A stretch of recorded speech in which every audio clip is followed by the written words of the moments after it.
All right, let's talk about your ability to play. You played the piano, right? Beg pardon? You played the piano at an Oh, early age. How did that come about? well, it came about partly through my grandfather. My grandfather and grandmother, and my father brought me down from Kentucky when I was 6 years old, and I just finished the first grade in Marion, Kentucky, and I was ready for the second, and so my father took me down to Grandpa and Grandma over there near Ashland, and said, I can't handle this situation myself. Says, if you got to, I need you to raise these boys. And Grandpa and Grandma said, well, we're in our 50s. Mm-hmm. And Ed was, Ed was 4 years old. He was just a baby, you might say. Mm-hmm. And I was 6, not far from being a baby. Says, listen, we've already raised a bunch of children. We're too old to be raising children like that. And then Dad told Grandma, he said, well, if you don't take these boys, I'm going to put them in an orphan's home in Louisville. Oof. Now I don't know whether he would or not, see, but I'm just telling you what happened, see. You heard that. And so Grandma and Grandpa said, well, okay, we're going to have to take them. And they were wonderful people. They were two of the most wonderful people in my life, I must say that. And Grandma and Grandpa were two fine people, and I don't know what would have happened to me if I hadn't had that experience. So I stayed with them on the farm there for about 10 years altogether before finally Dad got me up there in the 10th grade in Marion, mm-hmm. when he was married to Kit. And so I went to the 10th, 11th, and 12th grade in Marion. So you see, I didn't spend too much time with my dad. Yeah, I spent more time with Grandpa and Grandma Runyon than I did with. How many years? With Dad. How many years did you stay with Grandma? Huh? How many years? With Grandpa and Grandma, about 10. I was down there about 10 years, and it was a remarkable experience. It's a rural experience, mm-hmm. and I got a definite idea about work, because I had jobs. He taught me to plow, and I plowed a mule, and I'd run around cotton and corn, with a mule and an old plow, that kind of stuff, Yeah, I was just a kid, but Grandpa taught me this. And then he was an excellent gardener. He kept a wonderful garden. And he was rather poor, but we had plenty on the table all the time, fruits and vegetables, always. We never lacked for food or milk or anything like that. And I had a cow, and every occasion I'd even churn. Yeah. Grandma, she'd go out to milk the cow with Grandpa out the barn, and leave me, and I was churning. I churned the milk. But I had that remarkable rural experience, Carlos. 10 years over there in Clay County, Alabama, and I wouldn't take anything for it. It's invaluable. Wow. Yeah. All right. And so we're talking about going back to the piano. Is that where you learned how to play piano? Huh? Oh yeah, about the piano. In Grandma's house? See, when my mother left me, I was 6 years old, and she went out of the house, and I cried, of course. And I said, when are you coming back? She said, well, I won't be back. And so it goes, I cried and everything. I remember this. Clearly I was 6 years old. And she took the divorce settlement money and entered the Chicago Conservatory of Music. And she went to the conservatory, and she got a degree. And then she was especially adept at playing the piano, and she had employment in New York for a while, and then she had employment in Chicago for a while, and in Mobile, Alabama, And then finally, and strangely, I don't understand the background of this. She decided to come back to Lineville.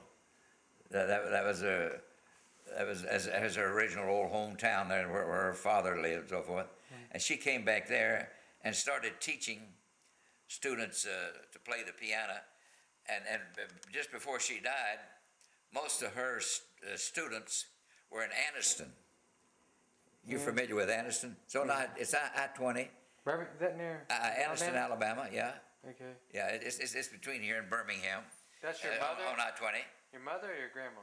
My mother. Mother. Yes, my mother. Now, you say, how did I start to take up the piano? Well, Grandpa and Grandma had a piano in one of the rooms there, and Grandpa was in charge. He was director of the music in a little country church up on the hill. So I just took it up myself. He didn't ask me to, and I'd go in there and I'd be fooling around with it, and so I began to play the piano. I think about the first thing I played was an old hymn. It is so easy to play. It's called "Rock of Ages." Oh, Rock really? of Ages, cleft for me. Oh, wow. Let me hide myself in thee. You remember that? Yeah. And so my grandfather encouraged me, and then finally he had me playing gospel music up at the church, and that's how it came about. And then you say, well, how did I finally get this jazz? How did I finally get the jazz element into my piano playing? Well, I would go to singing sometime in the old courthouse there in Ashland, and my mother would be there. And one time she was there with a composer from Atlanta, and the composer and his wife, and she played the piano, and of course it sounds like jazz. It's a kind of jazz, you know. You think you're in New Orleans or someplace. And I got the idea of a rhythmic pattern there, and also the harmonic pattern from listening to her, just at that. And I'd get back on this piano that my grandfather and grandmother owned, and finally I was able to duplicate it. To do that. Wow. And so that's it. Were you kind of amazed at your talents? Were you amazed that you could play that way by ear? I mean, when you found out, how did you find out you could do that? You know, you see. Well, just through just through experimentation. It's just a matter of experimenting. It's an empirical kind of thing. Yeah. Yeah. It was strictly. I discovered it through just fooling with it and thinking about it, and then thinking about the sounds that I was hearing when I was in the presence of my mother at those singing conventions, and I finally picked it up. Huh? You have any other precocious abilities? You know, like talents or like your memory. You have a good memory. What else did you? Well, when I was younger, I think I did. And when I was younger, I think I had a pretty good memory. Yes. Yeah. And because Elaine has even said in recent years that she's amazed that I might not think of something yesterday, but I can think of something that happened 30, 40 years ago, and she was amazed that I could come back with that. Right. Who was the president during World War II? Who was he? What was that? The president in World War II. World War II? Yeah. The president of World War II, of course, was my favorite president, Franklin Roosevelt. And although he came from a wealthy background, he never forgot the common man. That's why he was my favorite. And while he became crippled with polio, and then he became interested in Warm Springs and establishing a polio institution down there. And the people down there in Warm Springs loved him. There's a museum down there in Warm Springs, and I've been in it 2, 3 times. Every time I go down there, Elaine will drop me off over to the museum, and then she'll pick me up later. See. Yeah. But I'm really a fan of Franklin Roosevelt. But anyway, uh, he was elected for 4 terms, and of course now under the present Constitution, the Constitution was amended. Yeah. Oh, really? Now you can only have 2 terms. Uh-huh. And that's why Mr. Bush is only his 2nd term. That's right. Uh, I don't know. Sometimes I think it might be better if it just restricted to 1 term. I don't know. But Yeah. anyway, they can run for 2 terms. But on April the 12th of 1945. You say, how in the world I remember that? Mm-hmm. April the 12th. April the 12th. I was on a naval vessel, and just right off what they call the Yellow Sea there, from Okinawa, Uh-huh. and I was going on the Yellow Beach, and I'd been ordered. My unit that was on this naval vessel had been ordered to go ashore into this battle area, and just as I was going over the side, I heard from the ship's speaker, says, "Now hear this." It said, "We're sorry to tell this, but our commander-in-chief has just died at Warm Springs, Georgia." Man, I felt bad, you know. Man. Yeah, I would really, I probably, tears came into my eyes, I guess, because it got a little bit emotional, because I really thought a lot of Franklin Roosevelt. Yeah. And so that's the day that he died, April the 12th. He had a sudden stroke and passed away. And of course I've been by the bed where he died, you know, and in a building down there. I don't know whether you've ever been in that building.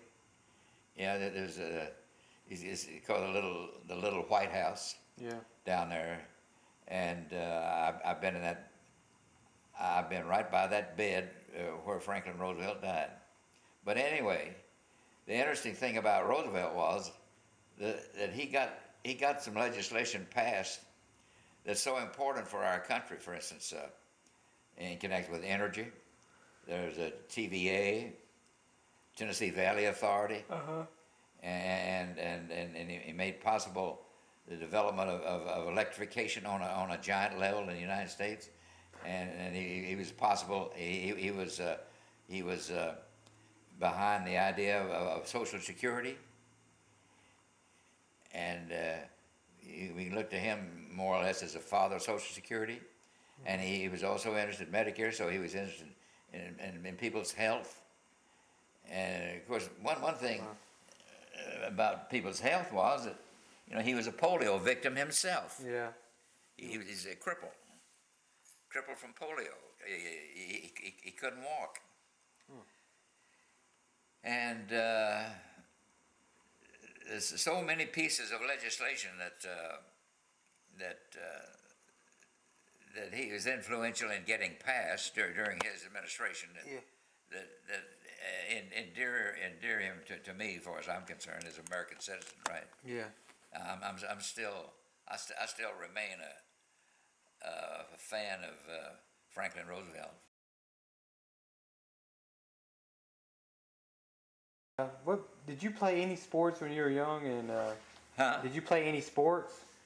Tell me about your sports. Oh, sports? Yeah. Well, when I was in high school, I weighed about 145 pounds, Carlos. I went out for football, and after I got hit from time to time in practice with several big guys, I decided maybe I wasn't very courageous. I decided that football wasn't for me, and that was it. It just wasn't my cup of tea. So I didn't participate in any sports as such. No, that's about it. Okay. That was in high school.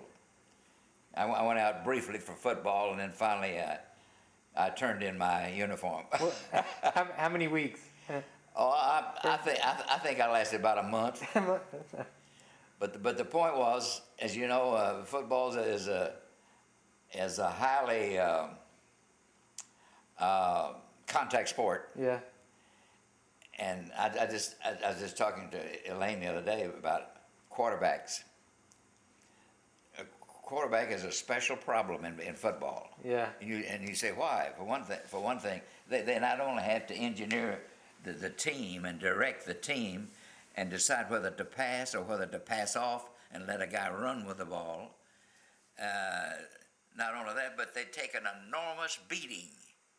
If you look on the screen and look at the contact that's made with the quarterback, and they try to very often they make a conscious effort, deliberate effort to sack the quarterback, and the quarterback takes an enormous beating in the game. So I have a great respect for anybody who sticks their head out and says, "I'm the quarterback. The coach is letting me play."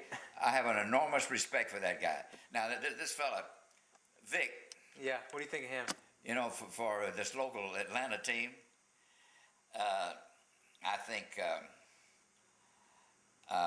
Mr. Wright, the coach of the University of Georgia, in remarking about him, he said he's something special. He's something special that doesn't go against nature at all. Mm-hmm. He's really a unique person. Yeah. There are no quarterbacks like this. This man, as you know, can not only throw excellent passes, accurate passes, and for long distance too, but he can run like mad. He can run with the ball and be highly elusive. Yeah. So Vic is an outstanding example of a great quarterback, and I in my lifetime, Carlos, I've never heard of any quarterback exactly like Vic. No. What about when you were young? Like, did you like the Yankees? Did you follow any baseball players? Yeah, when you were young. Well, of course, I've naturally, of course, when I lived in Kentucky, of course, I was a Cincinnati Red fan, because on some weekends, one of my close friends, George Robbie, another lawyer there in the office of the Attorney General, he and his father and mother up in Kentucky, they're just across the river from Cincinnati, would invite us up there for a big steak dinner, and then after the steak dinner, then they would go across the high river on a pedestrian bridge right into the old stadium and see the Reds play. And I was a Red fan back in those days. But I moved down here in 1987. Your mother wanted your grandmother and me to move down here to Douglasville, and so finally your mother and your grandmother finally sold me on it, and I said, well, I believe I will. I'd retired from the Attorney General. That was 1985, and so I moved down here in about October of 1987. Mm-hmm. And then you say, well, what about baseball? Well, later on, about 1989 or 1989 and 90, I was with Elaine, and then finally we got married, and then she sort of sold me on the idea about the local team. So I became interested in the Braves from there on. So I'm a Braves fan right now. That's right. Your jobs, your work ethic. What was your highest job rank, and what were your responsibilities like? Well, my highest job rank was what you'd call assistant deputy attorney general, and of course, in connection with the nature of my work, I was primarily one of the chief writers of opinions, where people in government write the Attorney General for an opinion on a particular political issue, whether or not it's statutory or whether or not it's constitutional. And then it was my job to do the legal research and come out with a reasonable, intelligent opinion based upon not on politics, for Pete's sake, but based upon the confines of the law, and that's exactly what I attempted to do.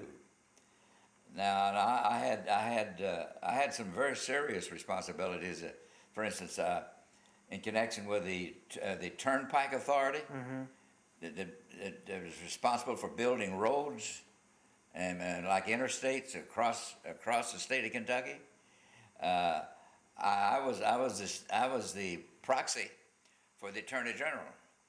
Attorney General didn't want to attend those meetings, but he wanted me to attend, get all the facts, and then he left it up to me to make the decision on votes in connection with what was going on. So I thought that was pretty good. Oh yeah. Where he gave the Attorney Generals gave me that authority, but they knew that I would be closer to the facts, and in connection with a particular toll road and so forth.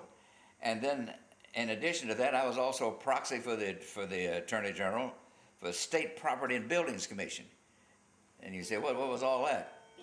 Any buildings that had to be built by the state of Kentucky came under the jurisdiction of the State Property and Buildings Commission. And I was the proxy for the Attorney General, and I had to sit in on all those meetings and make the decisions as a voting member. The Attorney General, of course, is a voting member, and I was taking the place of the Attorney General, sitting there in connection with those meetings, the State Property and Buildings Commission. So those were two principal jobs, and then of course I had to deal with very delicate, difficult questions of constitutional law relating to finance, state finance, budget. I had a wide range there that I was writing in. Wow. So you can see that I was fascinated by this work. I enjoyed it immensely. It was hard work, that's true, but yet the Attorney General's let me write all those opinions, and they let me sign my name on it. It had my name on it. Instead of the Attorney General's name, my name would be on it. You know, Charlie Runyon. Yeah. And then Assistant Deputy Attorney General. That was it. Well, Carlos, I figured this out a long time ago, but I wrote approximately about 5,000 opinions over a period of 22 years up there. Whoa. 5,000 opinions. That's a lot every day. Isn't it? And then many of those opinions were published by a concern in Cleveland, Ohio, Banks Baldwin. Banks Baldwin was a corporation that law publishing, and they had a contract with Kentucky, and I suppose they still have it, where they published certain selected opinions of the Attorney General. So many of the opinions that I wrote are in bookshelves. They're published and they're in bookshelves of those 5,000 opinions that I wrote. How can I find your opinions? Huh? How would they be listed? Your opinions or published? Well, you just have to get a hold of the Attorney General's opinions of Kentucky, Banks Baldwin, Cleveland, Ohio, and if you find them in a library, that's where you'd find some of them. Now, one of the most ticklish opinions I got into involved a banking question, and it was a very ticklish thing, and especially the banks down there in Louisville were especially concerned about it, and I wrote about a 25-page opinion about it, and the Attorney General, Ed Hancock, I don't know whether Ed fully understand all the implications of it, but he might, I don't know whether he's necessarily happy with the whole thing or not, but anyway, he finally decided to let it go. And the banks, especially the big Louisville banks down there, the chief officers wrote me letters thanking me for my work on that opinion. But I didn't write opinion based on politics, Yeah. or based on banks or what a bank thought.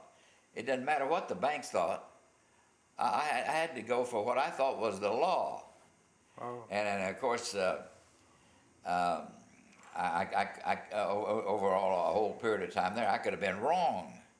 You see, there's nothing perfect, you know. Yeah. That's one interesting thing about mankind. There never has been a perfect man, you know. Mhm. Now there's some suggestion of it in Genesis, Yeah. but I don't go for that. My deal is, I mean, my view is that man has always been faulted, and you say why? Because of the fact that God has given man free will. Yeah. So what advantage did you see as a lawyer, as a deputy assistant attorney? Beg pardon? You're assistant general attorney, right? What advantage did you see giving opinions and banking? What advantage did you see outside of your job? Well, of course, that's just the title that was set up a long time ago in state government, to where the lawyers that are employed as attorneys on the staff become deputy attorney generals. Yeah. But what advantages did you have as far as your lifestyle? Did it give you an advantage over anything, or a social economic Well, advantage? it just gave us the advantage of just of respect for what we were doing, because no lawyer is hired unless they think they're good lawyers, and from several standpoints, the standards there are pretty high. It's pretty difficult to get in.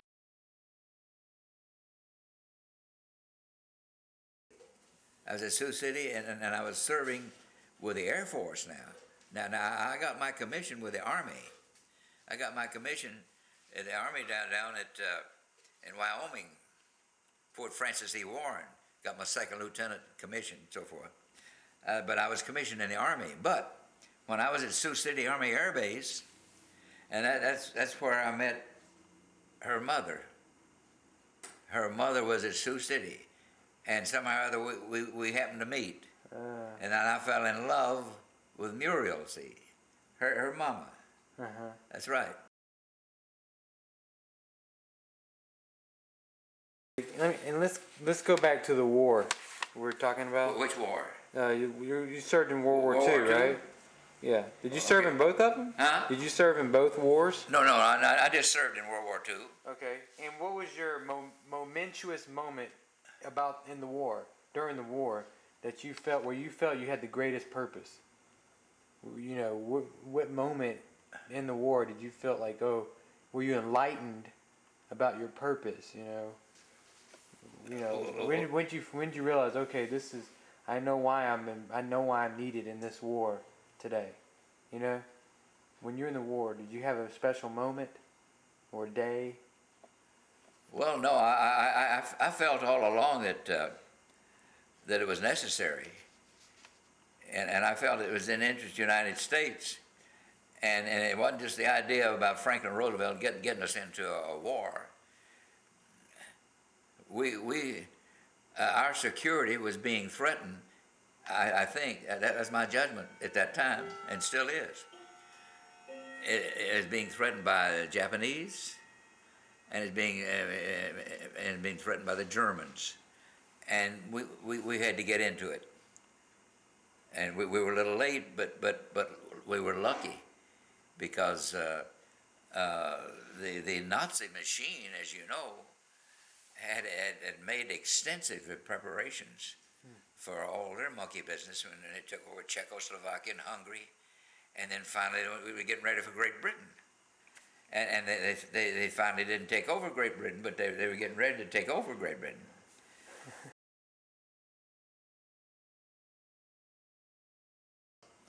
Was this Major Muco? He says, "Runyon, what do you know about food?" I says, "All I know is I go to the grocery store and buy it. That's about it." I said, "Why is that, Major?" He says, "I'm making you the base quartermaster." Oh. So it became my responsibility for getting in, ordering, and everything else, all the food necessary that was necessary to operate that base. And you say, what was it? What were they doing at that base? Heavy bombardment. That's the United States Air Force at Sioux City. And one of the great characters there that I knew of. I didn't meet him while he was there, but Julie and I later on the Ohio River, we ran into him because he was making a movie. Jimmy Stewart. Jimmy Stewart finally became a brigadier general. Finally, but he was fine with the aerial bombardment, and he served. He was there at Sioux City. But anyway, I managed to. That's when I realized that, well, I've got a certain function. I've got to do this, and I can't fall down on the job, and so I got a hold of the necessary field manuals, Army field manuals about how to operate a base commissary, and I read into the night. How many people were on the base? Huh? How many soldiers were on that base? On that base? Mm-hmm. Oh, I don't know, maybe 10,000. I don't know, about 10,000 maybe. That's a lot of. So it's a pretty large operation. Yeah. But what I'm going to tell you, Carlos, is I realized that, to use a hackneyed phrase, I had to cut the mustard. I mean, I really had to do the job, and I didn't want to fail. In Japan, what was your obligation? What was your duty? And did you want to go home? Did you ever have a moment where you want to return home and get out of there? No, I don't think so. No, I was so deeply involved in what was going on that I never did think about that. I just think about doing my job. That's good. I never got into this idea about going home, no. And then, of course, finally, Telemarketers. Huh? It's just telemarketers. It's a mark, yeah. Finally, after the Japanese surrender in Okinawa, and General Uchijima committed suicide, Oh yeah. and then in September of 1945, this is after the Okinawa campaign was over, and the Japanese had surrendered. We were ordered. My military I was with the military government unit. We were ordered to go to Seoul, Korea. And so I went up to Seoul sometime in September, and I didn't get away until about almost a year later. And then you say, how did I get away? I had to go over to Incheon, where I boarded a naval vessel, and then we went over to Tokyo. I don't know why they stopped in Tokyo, but they wouldn't let us off. We stopped temporarily in Tokyo, and then finally we went across the Pacific Ocean, and we went to Seattle, Washington. And then when we got to Seattle, I looked out there on the beach, and there was some Red Cross nurses, and they had some milk, some real milk, and donuts. And said, "How about this?" I said, "Please give me one. Thank you very much." That's right. Give me that, please, quickly. Yeah, that's right. I need that. That's right. All right. That's right. That's 1946. Yeah. So, around you, the soldiers, were they enthusiastic about war and as the citizens in homeland? Well, the people that I served with very much understood that the chips were down and we had to defeat the Japanese over there in the war we were in, and we also realized that we had to defeat the Germans, that they wanted to conquer Europe, and then after Europe, it's going to be somebody else, be South America, and then finally going to be North America. In other words, Hitler's ambitions were almost unlimited, and we had to put an end to this monster. And of course, he finally died, in a bunker in Berlin, along with his mistress. Yeah. Yeah, he had a beautiful mistress, but he didn't have a beautiful mind. Let's put it that way. Yeah.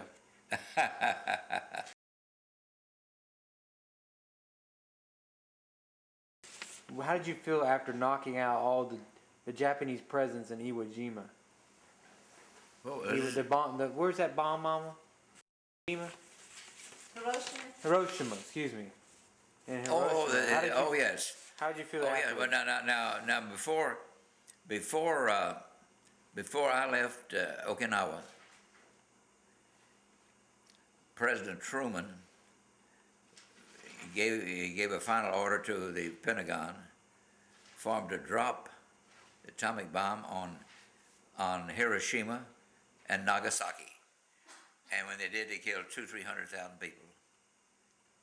Now, of course, that's been a debatable subject. And people, reformists now say, "Oh, that's a mistake." But I justify it on two grounds. First, it's possible that the Japanese were going to fight us right to the last straw, and that an invasion of Japan itself, which we were getting ready for, would be very costly in human life. And that's number one. And number two is this: the bombing, the atomic bombing of Hiroshima and Nagasaki is an example to the world about how horrible this kind of stuff is. And so it seems to me that if people have any sense of reason, that they're going to think many times before they pull the atomic trigger, because they know how destructive it is, and it killed so many innocent civilians, Carlos. Yeah. So it seems to me that it was an excellent example, a demonstration about how horrible this kind of warfare is. And so therefore, I'm not inclined to say that Mr. Truman was wrong about this thing. Yeah. And I know it resulted in a lot of death of some Japanese people, maybe who were innocent. It didn't have anything to do with the war, and they weren't interested in the war, and they got killed. And some of them got their faces messed up for life. Yeah. But I'm saying it's an excellent example about how horrible this kind of warfare is, and maybe, and so far, the atomic bomb hadn't been used. Think about that now. Mm-hmm. Since 1945. 55, for 61 years now, we've had no other dropping of any atomic bomb, see? Mm-hmm. So it was a lesson. It was a lesson for humanity, is what I'm saying. And then you say, what happened after that? Well, one of the things I had to do was I had to develop a new, work on a new criminal code for South Korea. Wow. That's part of my duties. And that's a very nice, peaceful area. Huh? Korea, we've been there. Huh? So you did a lot. You contributed a lot to their criminal system. Oh yes. I enjoyed my stay there in South Korea. Yeah. And did you enact any legislation there, or did you influence legislation? No. I worked on that criminal code, and then I took it into the colonel's office, and they went on from there. But the interesting thing about the South Koreans was, of course, is the Japanese wouldn't give them executive positions. They kept them down, see. And so the American idea was, look, we want these people to take over this government, take over their own government. See, And that's what they're doing in Iraq now, don't they? oh, that's They what want- they're trying to they- promote in yeah. Iraq. Yeah, that's true. That's right. Same. But that's what we're trying to do there in Seoul. And I found those people very, very cooperative. Right. All right. And why did? Now there's one phrase in South Korea that I remember above all things, and I see it on the screen every once in a while. Here's what it is. In France it'd be merci, but in South Korea, where she came from, arigato.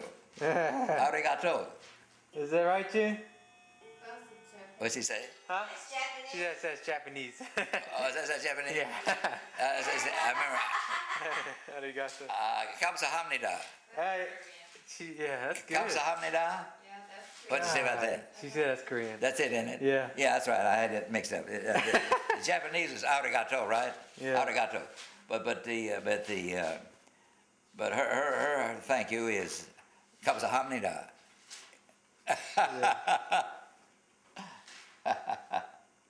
All right. How does now you moved from Kentucky to Georgia? Huh? You moved from Kentucky to Georgia, In 1987. and why did you make that decision? And what? Why did you do that?